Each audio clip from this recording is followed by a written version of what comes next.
மாணவர்கள் அனைவருக்கும் வணக்கம். நாங்கள் மீண்டும் டான் டிவியின் கல்வி சேனல் ஊடாக உங்களை சந்திப்பதில் மகிழ்ச்சி அடைகின்றேன். நாங்கள் இறுதி காணொளியில் அரச பொருளாதாரம் என்ற தேர்ச்சியில்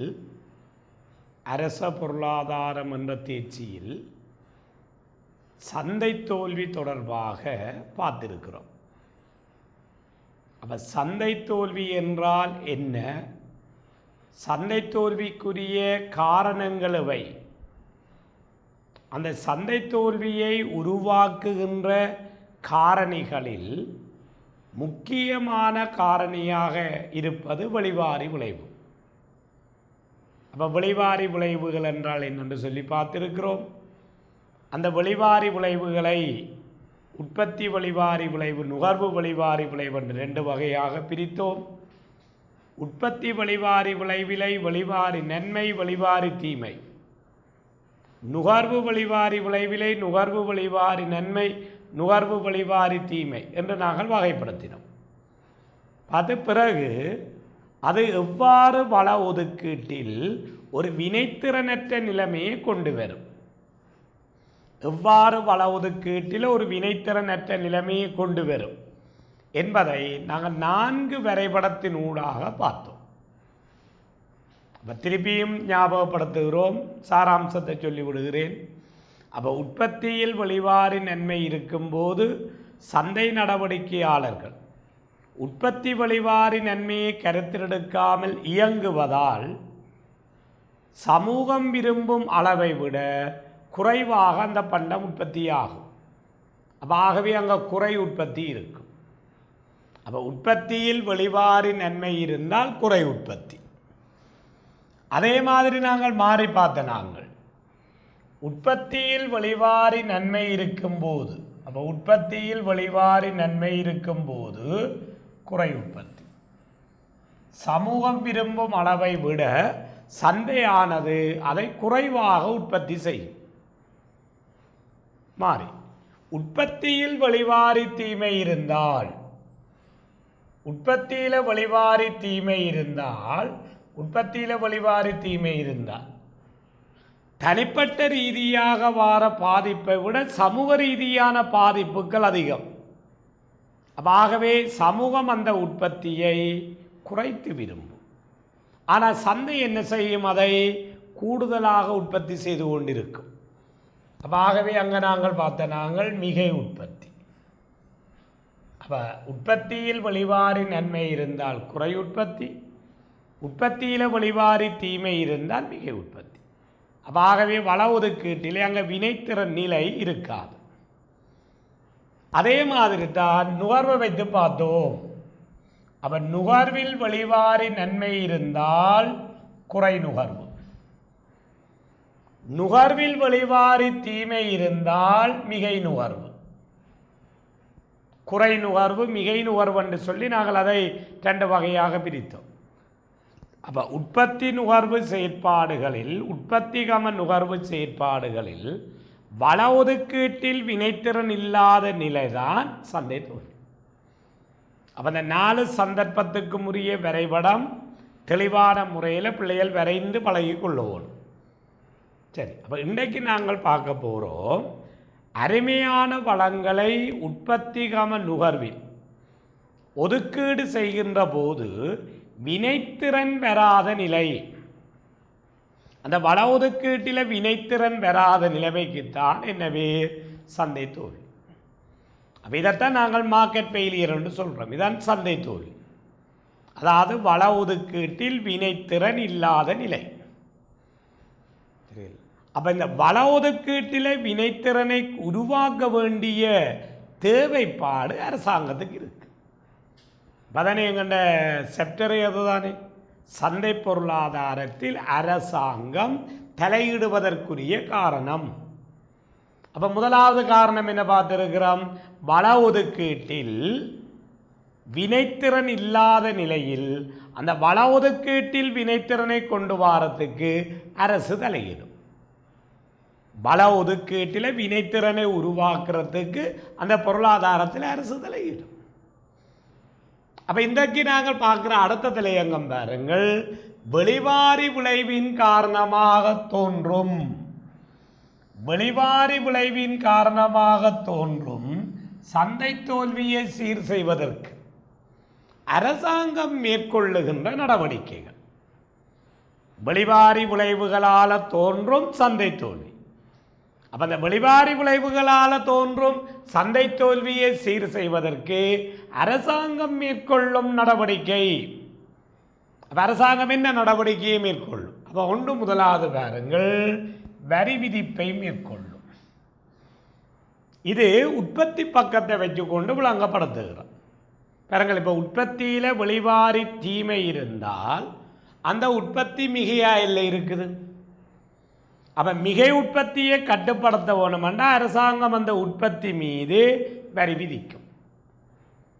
எல்லா உற்பத்தி நடவடிக்கைகளுக்கும் பிள்ளைகள் வரி விதிக்கிறதில்ல. அப்போ உண்மையில் அரசாங்கம் எப்படியான உற்பத்திகளுக்கு வரி விதிக்குது? உற்பத்தியில் எதிர்க்கணிய வெளிவாரி விளைவை கொண்டவை.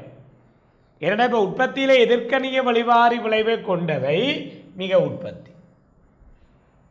அதே மாதிரி பாருங்கள், இப்போ நுகர்வில் எதிர்க்கணிய வெளிவாரி விளைவு. உதாரணத்துக்கு பார்த்த நாங்கள் மதுபானம், சிகரெட் போன்றவற்றின் நுகர்வு வெளிவாரி தீய விளைவை ஏற்படுத்தும். இப்போ அந்த நுகர்வு மிகையாக இருக்கின்றது. அப்போ அந்த மிகை நுகர்வை கட்டுப்படுத்த வேணும். அந்த மிகை நுகர்வை கட்டுப்படுத்த வேணும் என்று சொன்னால் அப்போ அரசாங்கம் என்ன செய்யும்? அப்போ உற்பத்தியில் எதிர்க்கணிய வெளிவாரி விளைவுகளுக்கு வரி விதிப்பது போல நுகர்வில் எதிர்க்கணிய வெளிவாரி விளைவுகளுக்கு வரி விதிக்கவும். அப்போ உற்பத்தியிலும் நுகர்விலும் சரி எதிர்க்கணிய வெளிவாரி விளைவை கொண்டவற்றுக்கு அரசு வரி விதிக்கும். இரண்டாவது பாருங்கள், மானியம் வழங்கும். அரசாங்கம் மானியம் வழங்கும். எதற்கு மானியம் கொடுக்கும்? வெளிவாரி நன்மை உள்ள உற்பத்தி நுகர்வுகள் பாருங்கள், நுகர்வில் உற்பத்தியில் வெளிவாரி நன்மையை கொண்டவை குறைந்த மட்டத்தில் இருக்கும். இவை குறைந்த மட்டத்தில் இருக்கும். அப்போ குறைமட்டத்தை இல்லாமல் செய்கிறதுக்கு அரசாங்கம் அந்த உற்பத்தி நுகர்வுகளுக்கு என்ன செய்யும்? மானியம் கொடுக்கும். அரசாங்கம் அந்த உற்பத்தி நுகர்வுகளுக்கு என்ன செய்யும்? மானியம் கொடுக்கும். அப்போ எவற்றுக்கு அரசு மானியம் கொடுக்கும்ன்றதான் இங்கே முக்கியம். எல்லாத்துக்கும் வரி விதிப்பதில்லை, எல்லாத்துக்கும் மானியம் வழங்குவதும் இல்லை. அப்போ உற்பத்திகம நுகர்வில் நேரான வெளிவாரி விளைவை கொண்டவற்றுக்கு அரசு மானியம் வழங்கும். அப்போ அங்கே இருக்கிற அந்த குறை இல்லாமல் போகும். அடுத்தது பாருங்கள், அனுமதி பத்திரங்களை வழங்குதல், லைசன்ஸ். இப்போ ஒரு உற்பத்தியிலே ஒரு எதிர்க்கணிய வெளிவாரி விளைவை அளவுக்கு அதிகமாக கொண்டு வர உற்பத்திகளாக இருந்தால் அரசாங்கம் என்ன செய்யும்? அனுமதி பத்திரத்தால் கட்டுப்படுத்தும். அப்போ அளவுக்கு அதிகமான அனுமதி பத்திரத்தை கொடுக்காமல் அந்த அனுமதி பத்திரத்தை குறைந்த மட்டத்தில் கொடுத்தல், இதான் அனுமதி பத்திர கட்டுப்பாடு. அடுத்தது பாருங்கள், அரசின் நேரடி கட்டுப்பாட்டு கொள்கைகள். நேரடியாக ஒரு உற்பத்தியை கட்டுப்படுத்துறதுக்கு அரசாங்கம் நடவடிக்கை எடுக்கலாம். சில உற்பத்திகளை அரசு மறைமுகமாக கட்டுப்படுத்தும், சில உற்பத்திகளை அரசு என்ன செய்யும்? நேரடியாக கட்டுப்படுத்தும். அப்போ இது நேரடி நடவடிக்கை. அடுத்த பாருங்கள், அரசாங்கத்தால் விதிக்கப்படுகின்ற சட்டங்கள் எதிர்க்கணிய வெளிவாரி விளைவுகளை கட்டுப்படுத்துவதற்கு உரியவையாக இருக்கும். ஆனால் அப்படியான அந்த எதிர்க்கணிய வெளிவாரி விளைவுகளை கட்டுப்படுத்துவதற்குரிய சட்டங்களை மீறுபவர்களுக்கு எதிராக தண்டப்பணம், குற்றப்பண அறவீடுகளை செய்வது. இவர்கள் எல்லாம் பத்திரிகைகளை பார்க்கின்ற செய்திகள். பாருங்கள், இப்போ அரசாங்கம் சட்டத்தை போடுது, சட்டவிரோதமாக மணல் அகழ்வில் ஈடுபடக்கூடாது, சட்டவிரோதமாக காடுகளில் இருக்கிற மரங்களை வெட்டக்கூடாது. அப்போ மரங்களை வெட்டுவதும் கனிய வளங்களை நாங்கள் அகழ்ந்து கொண்டு அளவுக்கு அதிகமாக அகழ்ந்தால் யாரை பாதிக்கும்? சமூகத்தை பாதிக்கும். அப்போ சமூக ரீதியாக ஒரு விரும்பத்தகாத விளைவுகள் உருவாகி கொண்டே இருக்கும். பாருங்கள், அதை கட்டுப்படுத்துவதற்கு அரசு சட்டங்களை போடுது. தான் அனுமதியை கொடுக்கின்ற அல்லது அனுமதியை பெறுபவர்கள் மட்டும்தான் அந்த தொழிலில் ஈடுபடலாம். வேற ஒரு வரையறுக்கப்பட்ட அனுமதியைத்தான் அரசாங்கம் கொடுக்கும். ஆனால் சந்தை நடவடிக்கையாளர் ஒரு லாப நோக்கோடு இயங்கிக் கொண்டிருக்கிற சந்தை நடவடிக்கையாளர்கள் என்ன செய்யணும்? சட்டவிரோதமாக மணல் அகழ்வில் ஈடுபடணும். சட்டவிரோதமான முறையில் போதைப் பொருட்களை உற்பத்தி செய்யணும். சட்டவிரோதமான முறையில் காட்டு மரங்களை வெட்டுகிறார்கள். அப்போ இவ்வாறான நடவடிக்கைகளில் ஈடுபடுபவர்களுக்கு அரசாங்கம் சட்ட ரீதியாக அவர்கள் கைது செய்யப்பட்டு அவர்கள் நீதிமன்றத்தில் நிறுத்தப்பட்டு அப்போ உயர்ந்தளவிலான தண்ட பணம் அறவிடப்படுகின்றது. ஏன்? அந்த எதிரான வழிவாரி விளைவு ஒரு கட்டுப்பாட்டுக்குள்ளே கொண்டு வரது. அடுத்தது ஆலோசனைகளும், தனியாருக்கு ஆலோசனைகளும் வழிகாட்டல்கள். ஆலோசனையும் கொடுக்கலாம், வழிகாட்டலையும் செய்யலாம். என்னென்ன நடவடிக்கை என்னென்ன தாக்கத்தை கொடுக்கும். இதில் பிள்ளைகள் வினா நேரடியான முறையில் வினாவப்படும். வெளிவாரி விளைவுகளால் தோன்றும் சந்தை தோல்வியை சீர்படுத்துவதற்கு அரசு மேற்கொள்ளும் நடவடிக்கைகள். இப்போ 4 புள்ளிகளுக்கு இந்த வினா உங்கள்கிட்ட வினாவப்பட்டால் நீங்கள் ஒரு 4 நடவடிக்கைகள் எழுத தெரியும். அப்போ 1 வரி விதிக்கும், 2வது மானியம் வழங்கும். அப்போ வரி எதுக்கு விதிக்கும், எதுக்கு மானியம் கொடுக்கும்ன்றது விளங்குவோம். வரி விதித்தல், மானியம் வழங்குதல். அடுத்தது நீங்கள் சொல்லுவீங்கள், சரியில்லை, அரசாங்கம் அனுமதி பத்திரங்களை வழங்குதல், அனுமதி பத்திர முறை. அப்போ அடுத்தது நடவடிக்கை சொல்கிறோம் அரசின் நேரடி கட்டுப்பாடுகள். அரசாங்கம் நேரடி கட்டுப்பாடுகளை செய்யலாம். அரசாங்கத்தினுடைய சட்டங்களை மீறுபவர்களுக்கு எதிராக தண்டப்பணம். அப்போ தண்டப்பணங்களை அறவிடலாம், தண்டப்பண அறவீடு. அடுத்தது வேறங்க சொல்கிறோம் ஆலோசனைகளும் வழிகாட்டல்களும். சரி, அப்போ இவ்வளவு விஷயமும் வெளிவாரி விளைவுகளால் ஏற்படுகின்ற சந்தை தோல்வியை சீர் செய்வதற்கு அரசு மேற்கொள்ளும் நடவடிக்கை. விளங்குத விளையல். அப்போ வெளிவாரி விளைவும் சந்தை தோல்வியும் என்றதின் அடிப்படை விளக்கம் விளங்கியிருக்கு. வெளிவாரி விளைவும் சந்தை தோல்வி.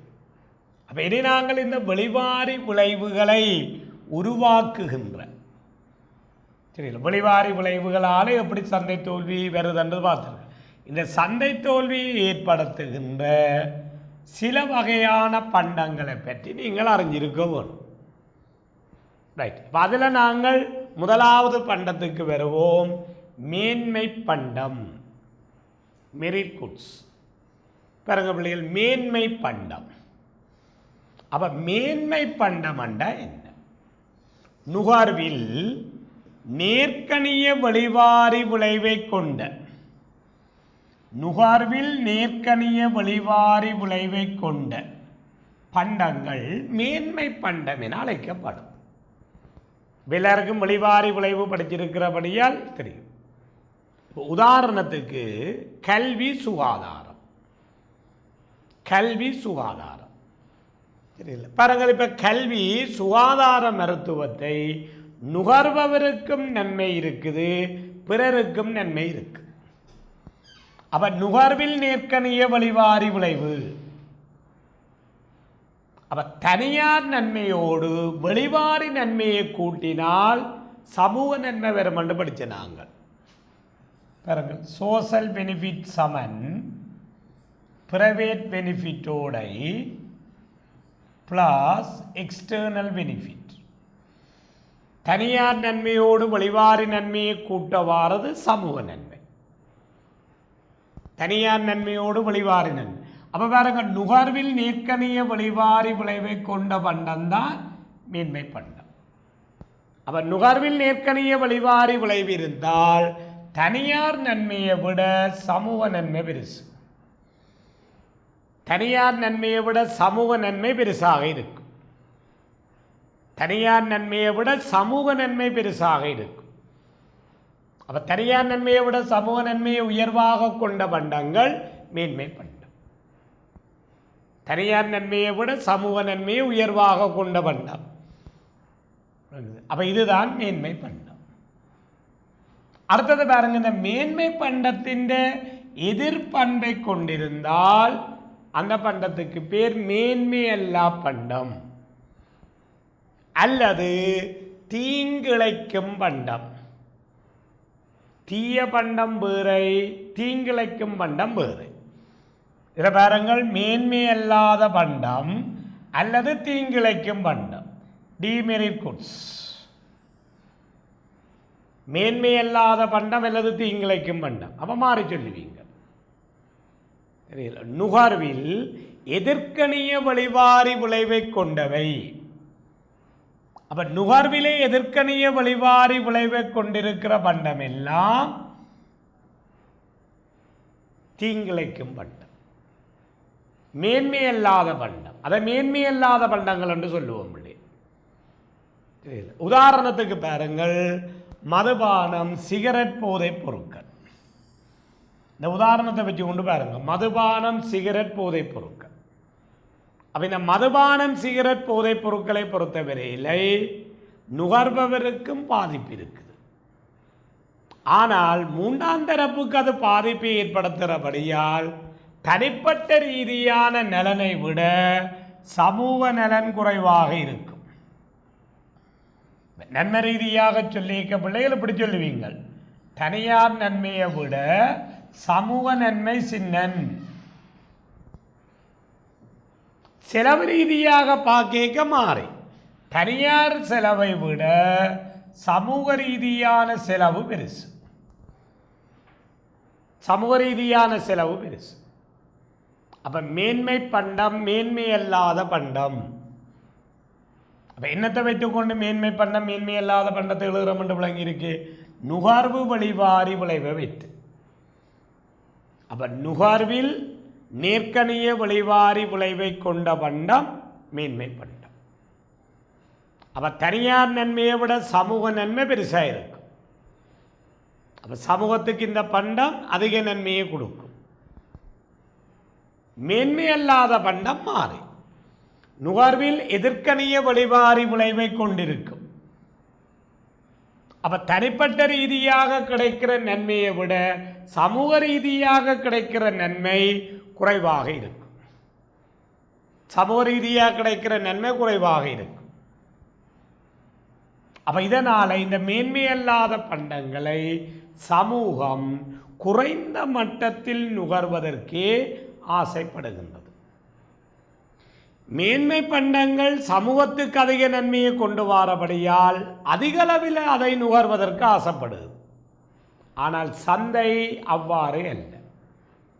சமூகம் விரும்பும் அளவை விட மேன்மை பண்டங்களை பாருங்க, சமூகம் விரும்பும் அளவை விட மேன்மை பண்டங்களை குறைவாகத்தான் சந்தைக்கு ஊடாக நுகரப்படும். மேன்மையல்லாத பண்டங்களை நடக்கும் சமூகத்துக்கு பாதிப்பை ஏற்படுத்துகிறபடியால் சமூகம் அதை குறைவாக விரும்பும். ஆனால் சந்தை அதை கூட நுகர்ந்து கொண்டிருக்கும். இதைத்தான் ஏற்கனவே உங்களுக்கு சொன்னான். அப்ப மேன்மை பண்டங்கள் குறை நுகர்வை கொண்டவையாக இருக்கும். மேன்மை பண்டங்கள் குறை நுகர்வு, வெளிவாரி நன்மையை கொண்டிருந்தால் குறை நுகர்வு. மேன்மை அல்லாத பண்டங்கள் மிகை நுகரும். மிகை நுகரும். அப்ப இதனால தான் இந்த மேன்மை பண்டம், மேன்மை அல்லாத பண்டங்களை சொல்லுவோம். வள ஒதுக்கீட்டில் சந்தை, வள ஒதுக்கீட்டில் சந்தை ஒரு சரியான வினைத்திறனை கொண்டு வருவதில்லை. இந்த வள ஒதுக்கீட்டில் சந்தை சரியான வினைத்திறனை கொண்டு வரதில்லை. அங்கே இருக்கிற அந்த பலவீனம் என்று விளங்கி இருக்கும். அப்ப மேன்மை பண்டம், மேன்மை அல்லாத பண்டங்களை வரவிலக்கணப்படுத்தப்படணும். அதற்குரிய சரியான உதாரணம் கொடுக்கப்படணும். சரிய மாணவர்கள், அப்ப மேன்மை பண்டம், மேன்மை அல்லாத பண்டம். அடுத்த விடயத்துக்கு வருவோம். பொது பண்டம், பப்ளிக் குட்ஸ். பொது பண்டம் பேர் பொது பண்டம். அப்ப இதில் ஒரு அறிமுக விளக்கம் பிள்ளைகளுக்கு ஞாபகம் பெற வேணும். நாங்கள் முதலாவது யூனிட்டில் வைத்துக்கொண்டு பண்டங்களை பற்றி படிப்பிச்சு நாங்கள் பொருளியல் அறிமுகம். அப்போ பண்டமண்டா என்னென்னு படித்த நாங்கள் நுகர்பவர்களுக்கு நேரான பயனை தருகின்ற அனைத்தும் பண்டம் எனப்படும். நுகர்பவர்களுக்கு நேரான பயனை தருகின்ற அனைத்தும் பண்டம். அந்த பண்டங்களை 2 வகையாக பிரித்த நாங்கள். பொருளாதார பண்டம் என்ன எக்கனாமிக் குட்ஸ் என்றும், பொருளாதாரம் அல்லாத பண்டம் அப்போ அதை நான் எக்கனாமிக் குட்ஸ் என்றும் பிரித்தோம், அல்லது இலவச பண்டம். அப்போ பொருளாதார பண்டம் கிடைப்பனவில் அருமைத்தன்மையை கொண்டது. அதை பெற்றுக்கொள்வதற்காக நாங்கள் இன்னும் ஒன்றை தியாகம் செய்ய வேண்டியிருக்கும். அப்போ ஆகவே அமைய செலவை கொண்டது. ஆனால் இலவச பண்டத்தை பொறுத்தவரையிலே கிடைப்பனவில் அருமை இல்லை, அமைய செலவில்லை, மனிதனுடைய செல்வாக்குட்படாமல் இயற்கை என்ற கொடையாக கிடைக்கின்றது. அப்போ இதனால் நாங்கள் அங்கே இலவச பண்டத்தை டிரெக்டாக பிரபலப்படுத்தி விடுகிறோம். பூச்சிய விலையில் எல்லையற்ற நிரம்பலை கொண்ட பண்டம் இலவச பண்டமாகும். பாருங்கள், பூச்சிய விலையில் எல்லையற்ற நிரம்பலை கொண்ட பண்டம் இலவச பண்டம். அப்போ எல்லையற்ற நிரம்பல் அன்லிமிட்டட் சப்ளை. அப்போ எல்லையற்ற நிரம்பலை கொண்டிருக்கிறபடியால் இலவச பண்டத்துக்கு அருமைத்தன்மை இல்லை. அப்போ பொருளியல் பாடத்தில் அருமை என்பது தானே மைய பிரச்சனை, அருமைதானே பொருளியல் இந்த மைய பிரச்சனை. அப்போ நாங்கள் இங்கே இந்த இலவச பண்டங்களை பற்றி ஆய்வை செய்வதில்லை. அப்போ பொருளியல் இலவச பண்டத்துக்கு முக்கியத்துவம் கொடுக்க இல்லை.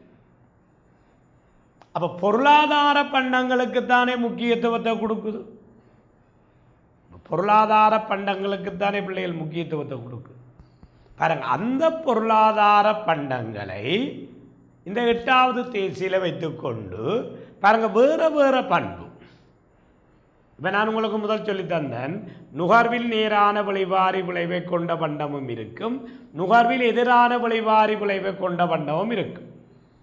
அப்போ நுகர்வில் நேரான விளைவாரி விளைவை கொண்டு வந்தால் மேன்மை பண்டம், நுகர்வில் எதிரான விளைவாரி விளைவை கொண்டு வந்தால் மேன்மை அல்லாத பண்டம். அப்போ நாங்கள் இப்போ முதல் பார்த்த மேன்மை பண்டம் மேன்மை அல்லாத பண்டங்கள் எல்லாம் பொருளாதார பண்டம் தானே. என்ன பிள்ளைகள், பொருளாதார பண்டம் தானே. அதாவது உற்பத்தி என்ற கர்மத்துக்கு ஊடாக, உற்பத்தி செயல்முறை ஊடாக பெறப்பட்டவை. அப்போ நிரம்பல் வரையறுக்கப்பட்டவை, அதனால் அது அருமத்தன்மையை கொண்டவை, அமைய செலவை கொண்டவை. இதுதானே பொருளாதார பண்டம். இதுதானே பிள்ளைகள் நாங்கள் பொருளாதார பண்டம் என்று சொல்கிறோம். பாருங்க, அந்த பொருளாதார பண்டத்துக்கு கீழே தான் இந்த மேன்மை பண்டம் மேன்மையல்லா பண்டம். அது எதன் அடிப்படையில் பிரித்ததுன்றது தான் முக்கியம்.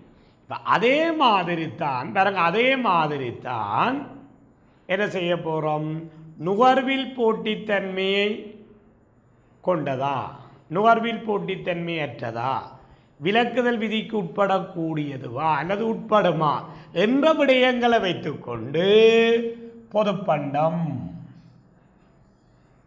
தனியார் பண்டம், அரைகுறை பொதுப்பண்டம் என்று பிரிக்க போகிறோம். அப்போ இதில் மாணவர்கள் தெளிவாக விளங்கணும். இப்போ நாங்கள் குறிப்பிடுகிற இந்த பண்டங்கள் எல்லாமே பொருளாதார பண்டம் தான். நீங்கள் இந்த முதலாவது பாடத்தில் படித்த பொருளாதார பண்டம் தான். அதை நீங்கள் முதல் விளங்கணும். அது எக்கனாமிக் குட்ஸ்.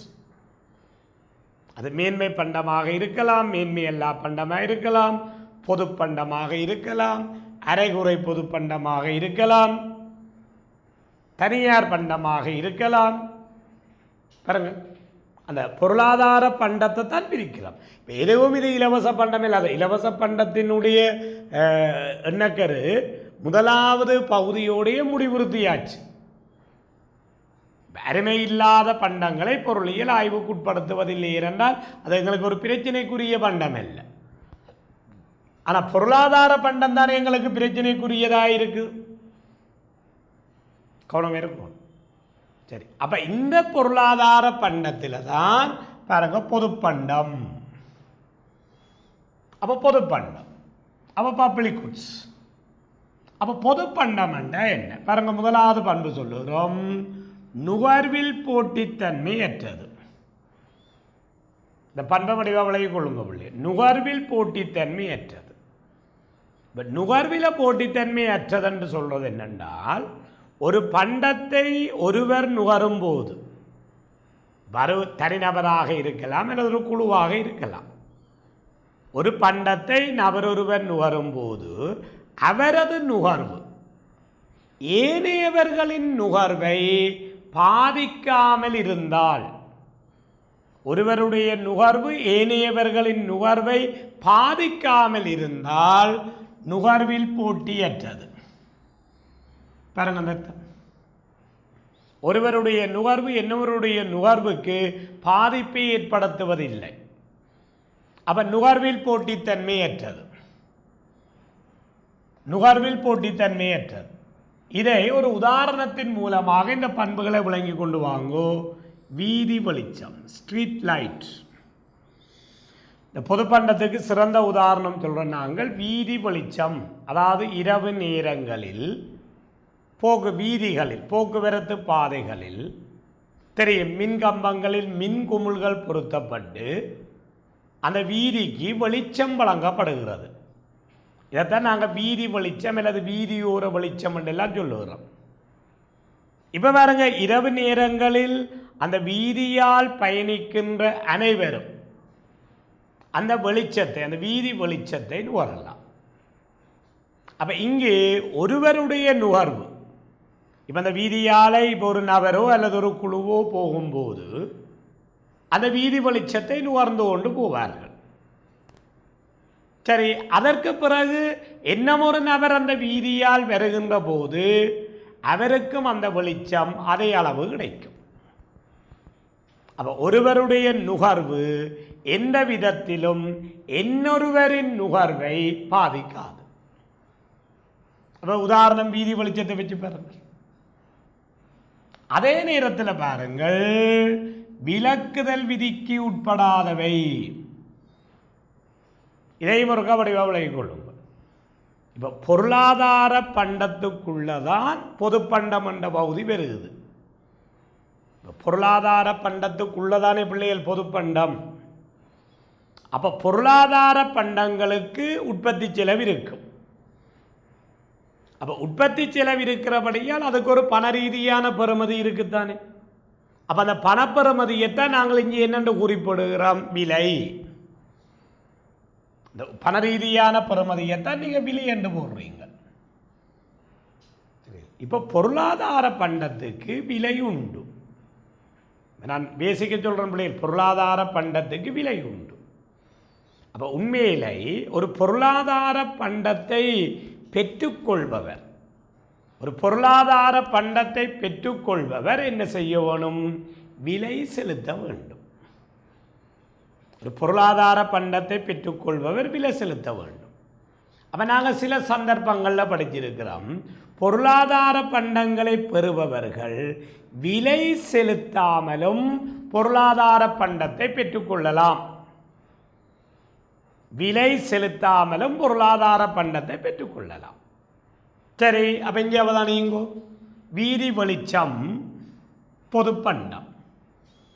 அதான் நான் சொல்கிறேன், இந்த பொதுப்பண்டம் பொருளாதார பண்டத்துக்கு கீழே வருகிறது. அப்போ இந்த வீதி வெளிச்சத்தை வழங்குறதுக்கு உற்பத்தி செலவு இருக்குன்றது எல்லாருக்கும் விளங்குதானே. உற்பத்தி செலவு இருக்கு. அப்போ உற்பத்தி செலவு இருக்கிறபடியால் அந்த வீதி வெளிச்சத்துக்கு ஒரு பண ரீதியான பெறுமதி இருக்கு. ஆனால் இங்கே அந்த வீதி வெளிச்சத்தை நுகர்பவர்களிடமிருந்து கட்டணங்களை அறவிட முடியாது. கட்டணங்களை அறவிட முடியாது. அப்போ ஆகவே சொல்லுவோம், கட்டணங்களை செலுத்துபவர்களுக்கு மட்டும் நுகர்வை மட்டுப்படுத்த முடியாமல் இருந்தால் கட்டணங்களை செலுத்துபவர்களுக்கு மட்டும். நுகர்வை மட்டுப்படுத்த முடியாமல் இருந்தால் விலக்குதல் விதிக்கு உட்படாது. ஆனால் அதன் அர்த்தம் என்னென்று சொன்னால், இந்த பண்டத்தை நுகர்பவர்களுக்கு கட்டணம் அறவிடப்படாது. அப்ப எல்லோரும் கட்டணம் செலுத்தாமல் நுகர போறார்கள். அப்ப ஆகவே கட்டணம் செலுத்தக்கூடிய ஆற்றல் உள்ளவனும் இதை நுகரலாம், கட்டணம் செலுத்தக்கூடிய ஆற்றல் இல்லாதவரும் இதை நுகரலாம். அப்ப கட்டணம் செலுத்தக்கூடியவர்களுக்கு என்று மட்டும் நுகர்வை மட்டுப்படுத்த முடியாது. நுகர்வை மட்டுப்படுத்த முடியாது என்றால் கட்டணங்களை செலுத்தாதவர்களும் அல்லது செலுத்தக்கூடிய ஆற்றல் இல்லாதவர்களும் இந்த பண்டத்தை நுகரலாம். அப்ப எவரையும் இதன் நுகர்விலிருந்து விலக்கி வைக்க முடியாது. அது என்ன பொருள் விளங்கி இருக்க பிள்ளைகள்? எவரையும் நுகர்வில் இருந்து விலக்கி வைக்க முடியாது. ஆகவே விலக்குதல் விதிக்கு உட்படாதவை. அப்ப பொது பண்டத்தின் அப்ப இந்த ரெண்டும் தான் பிரதானமான பண்பு. இந்த ரெண்டும் தான் பிரதானமான பண்பு. அப்ப இதை நேரடியாக சொல்ல பலவோனும் பொது பண்டம் என்றால் என்ன? நுகர்வில் போட்டித்தன்மையற்றதும் விலக்குதல் விதிக்கு உட்படாத பண்டங்கள் பொது பண்டம் என அழைக்கப்படும். இந்த பொது பண்டத்துக்கு அடிப்படை பண்பு 2. அப்ப இந்த பொது பண்டத்துக்கு உதாரணம் பாருங்கள். வீதி வெளிச்சம், வீதி சமிக்ஞை, ரோட் சிக்னல், தேசிய பாதுகாப்பு, தேசிய சூழல் பாதுகாப்பு, மணிக்கூட்டு கோபுரம், வெளிச்ச வீடு, லைட் ஹவுஸ், கலங்கரை விளக்கு அல்லது வெளிச்ச வீடு. பிறகு இதெல்லாம் பொது பண்டத்துக்கு சிறந்த உதாரணம். அப்ப இந்த பொது பண்டத்தினுடைய அடிப்படை பண்புகள் 2. இந்த 2 அடிப்படை பண்பையும் இருக்க வடிவங்களை கொள்ளுங்க. நான் திரும்ப திரும்ப உங்களுக்கு சொல்லிக் கொண்டிருக்கிறது. இப்போ நாங்கள் இதில் படிக்கிற பண்டங்கள் எல்லாம் பொருளாதார பண்டத்துக்கு கீழே வாரவை. பொருளாதார பண்டத்துக்கு கீழே. அப்போ பொருளாதார பண்டத்தினுடைய அடிப்படை எல்லாருக்கும் தெரியும். அப்போ இந்த 2 பண்பும் விளங்கி இருக்கோ? சரி, இப்போ இதை வைத்துக்கொண்டு இந்த பொது பண்டங்களுக்கு நீங்கள் இன்னும் சில பண்புகள் சொல்ல பழகணும் பாருங்க. அப்ப இதுல நான் இப்ப நேரடியாக அடிப்படை பண்புகள் 2 தான் கொடுத்திருக்கிறேன். நுகர்வில் போட்டித்தன்மையற்றது, விலக்குதல் விதிக்கு உட்படாதவை. நுகர்வில் போட்டித்தன்மையற்றது, விலக்குதல் விதிக்கு உட்படாதவை. இந்த 2 பண்புகளை விட இந்த பொது பண்டத்துக்கு நாங்கள் என்ன பண்புகள் சொல்லலாம் பாருங்க. 3வது பண்பு சொல்ல போறோம், கூட்டாக நுகர முடியும். இந்த பொது பண்டங்களை நுகர்வோர் தனித்து தனித்து நுகர வேண்டிய அவசியம் இல்லை, கூட்டாக. இப்ப பாருங்கள், வீதி வெளிச்சம். அப்ப அந்த வீதியால சென்று வருகின்ற அனைவரும் ஒரே நேரத்தில் அந்த வெளிச்சத்தை நுகரலாம். அப்ப கூட்டாக நுகரலாம். நுகர்வின் போது அமைய செலவு 0. கவனியுங்க பிள்ளைகள், பொருளாதார பண்டங்களுக்கு உற்பத்தியில் அமைய செலவு இருக்கும். ஏன் பொருளாதார பண்டம்? பொருளாதார பண்டம் எக்கனாமிக் குட்ஸ். ஏன் பொருளாதார பண்டத்துக்கு உற்பத்தியில் அமைய செலவு இருக்கும்? அருமையான வளங்களை கொண்டு நாங்கள் உற்பத்தி செய்வதால் அங்கு அமைய செலவு இருக்கும். ஆனால் இந்த பொருளாதார பண்டத்துக்குள்ளதான் பொது பண்டம் இருக்கின்றது. இதுக்குள்ளதானே பொது பண்டம் இருக்கு. இந்த பொருளாதார பண்டத்துக்குள்ளதான் பொது பண்டம் இருக்கு.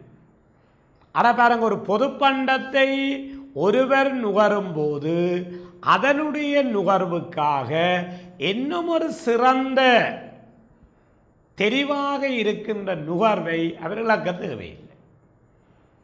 ஆகவே நுகர்வில் அமைய செலவில்லை, பொதுவாக அமைய செலவில்லை என்று எழுதி விட்டுறாதீங்க. நுகர்வில் அமைய செலவில்லை. கூட்டாக நுகரலாம். அடுத்தது பாருங்கள், 5வது சொல்லுவோம், இந்த பொது பண்டங்களை பொறுத்தவரையில் நுகர்பவர்களிடமிருந்து கட்டணம் அறவிட இயலாது. யார் இதை நுகர்கிறார்களோ அவர்கள்ட்ட இருந்து கட்டணங்களை வாங்க இயலாது. கட்டணங்களை அறவிட முடியாமல் இருக்கிறபடியால் பொது பண்டத்தை நிரம்பல் செய்பவர்களுக்கு இந்த பொது பண்டத்திலிருந்து வருமானம் கிடையாது. வருமானம் கிடைக்காத எந்த ஒரு நடவடிக்கையிலும் தனியார் துறை ஈடுபடுவதில்லை தானே. ஆகவே பொது பண்டங்களை தனியார் நிரம்பல் செய்வதில்லை. இந்த பொது பண்டங்களை தனியார் நிரம்பல் செய்வதில்லை. பொது பண்டங்களை யார் நிரம்பல் செய்யும்? அரசாங்கமே நிரம்பல் செய்யும். பொது பண்டங்களை அரசாங்கமே நிரம்பல் செய்யும்.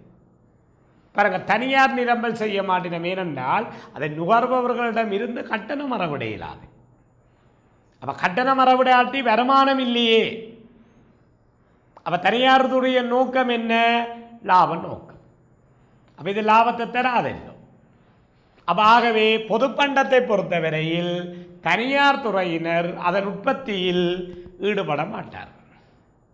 யார் அந்த உற்பத்தியில் ஈடுபட்டு கொண்டிருக்கும்? அரசு. அரசாங்கமே அந்த உற்பத்தியில் ஈடுபடும்.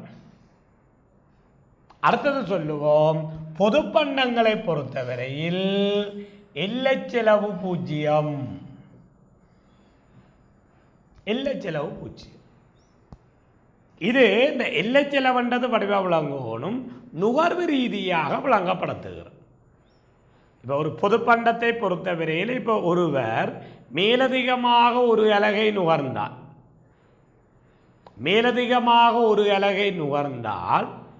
அவர் மேலதிகமாக நுகர்வதற்காக எதையும் தியாகம் செய்ய தேவையில்லை. மேலதிகமாக நுகருகிற ஒவ்வொரு அலகுக்காகவும் அவர் எதையும் தியாகம் செய்ய தேவையில்லை. ஆகவே பொது பண்டத்தை பொறுத்தவரையில் எல்லை செலவு, நுகர்வில் எல்லை செலவு 0. நுகர்விலே எல்லை செலவு 0. பாருங்க, இவ்வாறான பண்பை கொண்ட பண்டம்தான் பொது பண்டம். பொது பண்டம் என்றது விளங்கி இருக்க பிள்ளைகள். இப்போ டிரெக்டாக நேரடியாக பொது பண்டம் என்றால் என்னென்று கேட்டால் 2 பண்பும் தான் மெயின். நுகர்வில் போட்டித்தன்மை அற்றது, விலக்குதல் விதிக்கு உட்படாதது என்று நீங்கள் சொல்லி போட்டு விடுவீங்க. இப்போ அதுக்குரிய உதாரணம் உங்களால் கொடுக்க முடியுது. நுகர்வில் போட்டித்தன்மை அற்றது, விலக்குதல் விதிக்கு உட்படாதது. பாருங்க, அப்போ இந்த பொது பண்டம், நாங்கள் பார்த்த பொது பண்டத்தை பாருங்கள், தெரியல, நுகர்பவருக்கும் அனுகூலத்தை கொடுத்து பிறருக்கும் நன்மையை கொடுக்குதல்லோ. இந்த பொது பண்டத்தால் பிறருக்கு நன்மை இருக்கு. அப்போ தனிப்பட்ட நன்மையோடு வெளிவாரி நன்மையை கூட்டவாறதானே சமூக நன்மை. தனிப்பட்ட நன்மையோடு வெளிவாரி நன்மையை கூட்டவாறதானே சமூக நன்மை. அப்போ பொது பண்டங்களை பொறுத்தவரையிலே சமூக மட்டத்தில் அதிக நன்மையை கொண்டு வரும். சமூக ரீதியாக நன்மை இருக்கு. அப்போ அந்த நன்மையை பெறுபவர்களை அடிப்படையாக வைத்துக்கொண்டு இந்த பொது பண்டங்களை மேலும் பாருங்கள் 3ஆக பிரிக்கிறோம். விளங்கோணும் எண்ணத்தின் அடிப்படையில் என்று விளங்கோணும். அந்த பொது பண்டத்தாலை கிடைக்கிற நன்மை, அந்த நன்மை பெறுபவரை வச்சுக்கொண்டு, இந்த நன்மை பெறுபவர்களை அடிப்படையாக வைத்துக்கொண்டு பாருங்கள் இதை நாங்கள் பிரிக்கிறோம். முதலாவது பாருங்க, தேசிய பொது பண்டம். 2வது பிராந்திய பொது பண்டம். 3வது உலக பொது பண்டம். இந்த பொது பண்டத்தையே நாங்கள் 3 அடிப்படையில் பிரிக்கிறோம். காரணம் என்னென்று கேட்டால் இந்த பொது பண்டத்தால் கிடைக்கின்ற அனுகூலம்.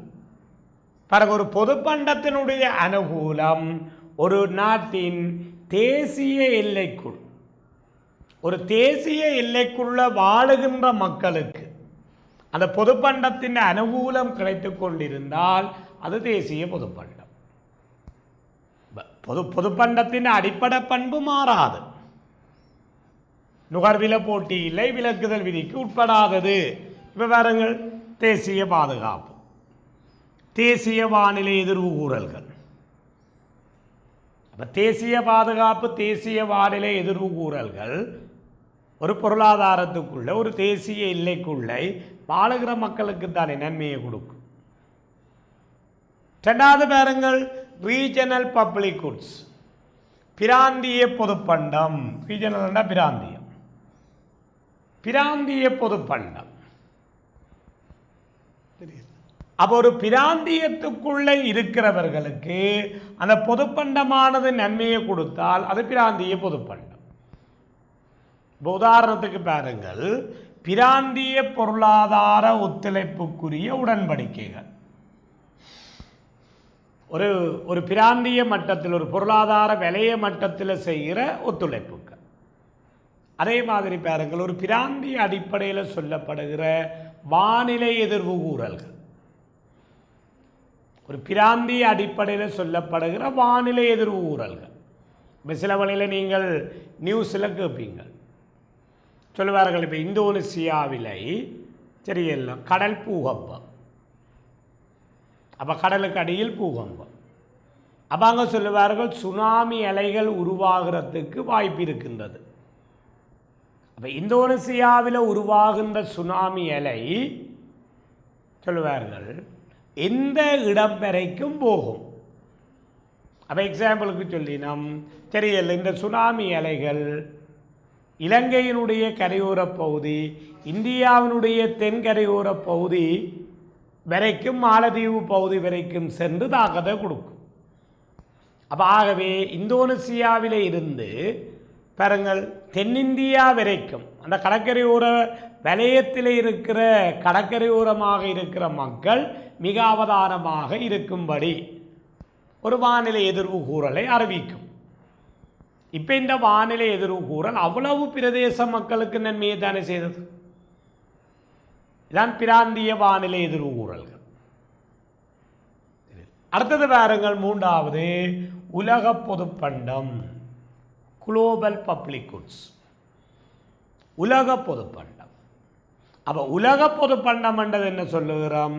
ஒரு பொதுப்பண்டத்தினுடைய அனுகூலம் தேசிய எல்லைகளை கடந்து, ஒரு பொதுப்பண்டத்தினுடைய அனுகூலம் தேசிய எல்லைகளை கடந்து சர்வதேசம் வரைக்கும் அந்த அனுகூலம் கிடைக்கக்கூடியதாக இருந்தால் அது உலக பொதுப்பண்டம்.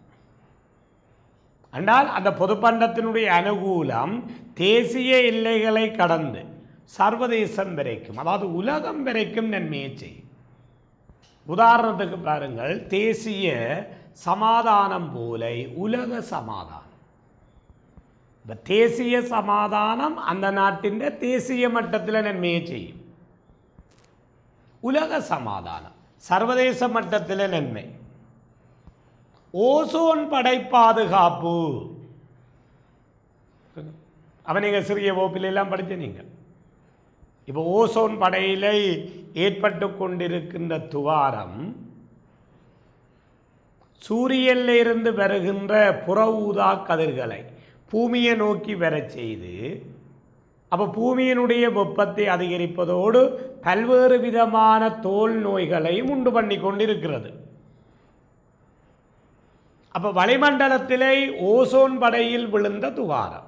இப்போ அந்த ஓசோன் படையை பாதுகாப்பதற்கு நடவடிக்கை எடுக்கிறோம்.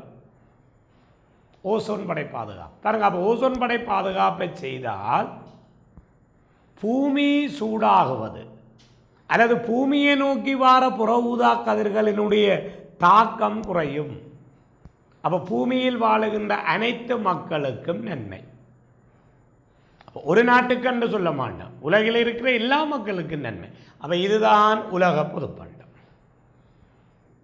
எல்லா பிள்ளைகள் பொதுப்பண்டத்தின் அடிப்படைத்தன்மை இதுதானே. நுகர்வில் போட்டித்தன்மை அற்றது, விலக்குதல் விதிக்கு உட்படாதது. அந்த அடிப்படை தத்துவத்தை நீங்கள் மாற்ற இயலாது. நுகர்விலை போட்டித்தன்மையற்றது, விலக்குதல் விதிக்கு உட்படாது.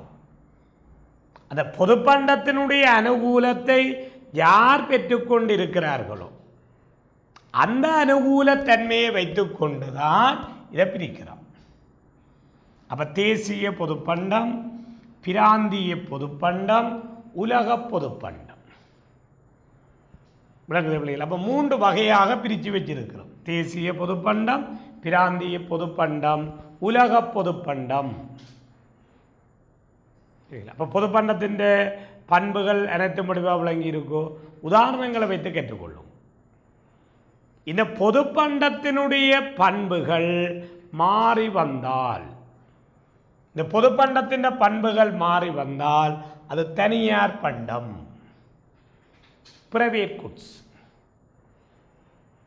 அப்ப நுகர்வில் போட்டித்தன்மையை கொண்டிருக்கும். அப்ப இப்ப நுகர்வில போட்டித்தன்மை என்றது அர்த்தம் எல்லாருக்கும் விளங்குது. ஒருவருடைய நுகர்வு இன்னொருவரின் நுகர்வை பாதித்து கொண்டே இருக்கும். அவர்கள் நுகர்வில் போட்டித்தன்மையை கொண்டது. கட்டணம் செலுத்தக்கூடிய ஆற்றல் இல்லாதவர்கள் அதனை நுகர்வதற்கு கட்டுப்பாடு விதிக்கப்படும். அப்ப கட்டணம் செலுத்தக்கூடிய ஆற்றல் இல்லாதவர்கள் அதன் நுகர்வில் இருந்து விலக்கப்படுவார்கள். அதைத்தான் நீங்க சொல்றது விலக்குதல் விதி. அப்ப விலக்குதல் விதிக்கு உட்பட்டது, விலக்குதல் விதிக்கு உட்பட்டது. இப்போ ஒரு உதாரணம் ஒன்று யோசிச்சு பாருங்க. ஒரு எக்ஸாம்பிள் சரி, ஒரு உணவகத்தில் இருந்து பெற்றுக்கொள்ளுகின்ற உணவுப் பொருள், ஒரு சாப்பாட்டு கடையில் இருந்து நாங்கள் பெற்றுக்கொள்ளுகின்ற உணவுப் பொருள் என்ன பண்டம்? தனியார் பண்டம். அப்ப அந்த உணவகத்திலே இருந்து ஒருவர் தனக்கு தேவையான உணவுப் பொருளை பெற்றுக்கொண்டால் அது இன்னொருவருக்கு கிடைக்கின்ற அளவில் தாக்கத்தை கொடுக்கும். அப்ப ஒருவருடைய நுகர்வு இன்னொருவரின் நுகர்வை பாதிக்கும். அதுக்கு விலை இருக்குது. பொருளாதார பண்டம் என்றாலே விலை இருக்குந்தானே. அப்ப அதுக்கு பண ரீதியான பெறுமதி இருக்குது பாருங்க. அப்ப அந்த உணவகத்திலே இருந்து நாங்கள் உணவுப் பொருளை பெற வேண்டும் என்றால் விலை செலுத்த வேண்டும். அப்ப அந்த விலை செலுத்தக்கூடிய ஆற்றல் இல்லாதவர்கள் அந்த உணவுப் பொருட்களை பெறுவதிலே இருந்து விலக்களிக்கப்படுவார்கள். அப்ப ஆகவே அங்கே விலக்குதல் விதிக்கு உட்பட்டது. அப்ப உதாரணம் விளங்கி இருக்கும். நான் இதில் பொதுவாக உணவு பண்டங்கள், ஆடைகள், வாகனங்கள் என்று போட்டிருக்கிறோம். அது என்ன, அந்த அடிப்படை எப்படி உதாரணம் சொல்கிறோம்ன்றது முக்கியம். அப்போ பொதுப்பண்டத்தினுடைய பண்புகள் மாறி வந்தால் தனியார் பண்டம், பொதுப்பண்டத்தினுடைய பண்புகள் மாறி வந்தால் பிள்ளைகள் தனியார் பண்டம். அப்போ பொதுப்பண்டம் தனியார் பண்டம் என்றது விளங்கி இருக்கும். பண்டங்களை நாங்கள் 2 வகையாக பிரிச்சிருக்கிறோம். அப்போ தெளிவாக இருக்கும். அப்போ பொதுப்பண்டத்தின் பண்பு தனியார் பண்டத்துக்கு மாறி வரும் பாருங்க. அங்கே நாங்கள் சொன்ன மாதிரி என்ன சொல்லலாம், கூட்டாக நுகர முடியாது. இதை நுகர்வதற்காக நாங்கள் இன்னும் ஒரு நுகர்வை தியாகம் செய்ய வேண்டி இருக்கும். அப்ப நுகர்வில் அமைய செலவிருக்கும்.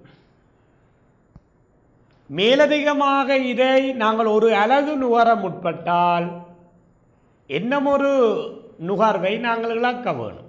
அப்ப ஆகவே எல்லை செலவு உண்டு. ஆனால் இதை வழங்குபவர்கள் கட்டணங்களை அறவிடலாம். அப்ப கட்டணங்களை அறவிடக்கூடியதாக இருக்கிறபடியால் தனியார் துறையாலும் இவை நிரம்பல் செய்யப்படும்.